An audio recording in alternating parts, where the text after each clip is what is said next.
My name is Ashley, and I work as an OBGYN Business Development Director. What my job entails is a variety of different elements. My job is to figure out ways to influence or make our services the most desirable for people in the community. We're in a very competitive market for our nature of business. So I have to look at research, what are demographics, I have to look at the business elements such as finance, what are our contribution margins, what are we shooting for to have a solid program. A lot of my work has to do with interfacing with physicians.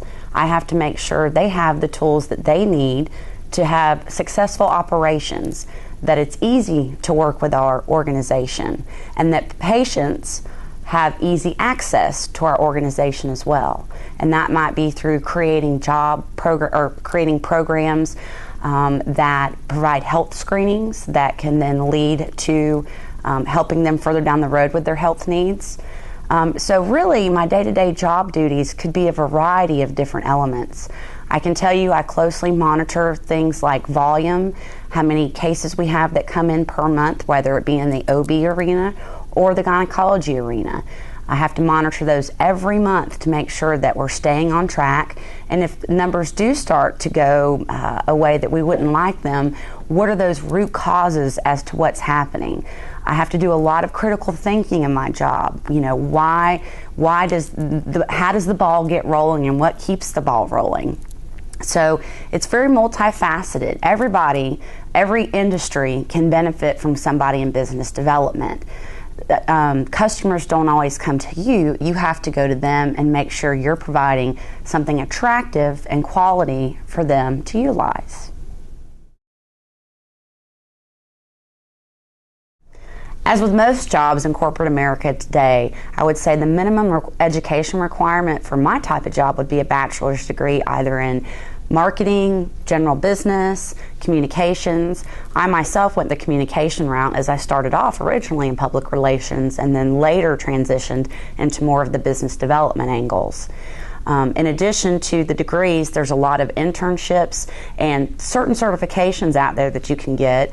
In addition to the bachelor's degree, I did a sales management certification, but I can tell you the internship was critical in really firming up my skills, understanding the real world when it comes to the actual career. There's a lot of the necessary tools that you learn in school, but until you really get on the job site, you really don't have a full perspective of what that career path is going to be like. So I strongly suggest an internship. When you look at the skills that are needed, really I would say first and foremost, you have to be a jack of all trades. Multitasking is definitely at the top of my list every day. Multitasking can be dangerous, it can be great. You have to be able to have good follow-up skills, and you need to be able to stay on top of every issue. Keeping organized these days comes in a variety of different skill sets. I work with my BlackBerry and my calendars, and I keep actual hard copy running lists. I'm also very proactive in using those dry erase boards because there's nothing like a visual cue to show when you have a task marked off. The other thing is really the people skills, and I think a lot of times you hear I have good communication skills, and it's a term that's a little overrated. When you're in a business like ours where you're trying to develop business, you have to be able to understand people's need sets. You know, what drives them, what interests them. There's a lot of elements of psychology that really go into developing business because you have to know what motivates people, whether that's the doctor you're working with to perform at your hospital or whether that's your customer. You really need to be able to understand what drives and motivates people to act or not act. The other thing that I think came along later for me was the financial elements. In school, I did a lot of writing. My degree encompassed a lot of writing skills, which was great because I've noticed in the business world, not everybody can write really well. So take advantage of those writing classes. But learning to be able to read a spreadsheet when it comes to finances, accounts receivable, accounts payable, and really just being able to understand what net revenue means. That's another really fine skill that I've had to work on and tune as I go along in my career. There are so many rewarding elements in my job. I probably have one of the best careers, I think, that someone can have today if you're interested in business. And I say that because at the end of the day, although my job is to ramp up business and keep us busy, because of the nature of work that I'm in healthcare, I know that somebody is going to benefit in that it might be a mother having a great experience bringing a new child into this world. It may be another woman that got her surgery that improved her quality of life. Although my job, again, is business and communications focused, I've always stayed at an organization or been attracted to organizations that have an end purpose. My very first job was working with people with developmental disabilities. And again, although I was in a public relations role, I was able to advocate on their behalf. So again, the best part is when somebody ultimately benefits and improves their quality of life. Another great part of my job is working with great teams. There's good things about teams, and there can be some challenging things about teams.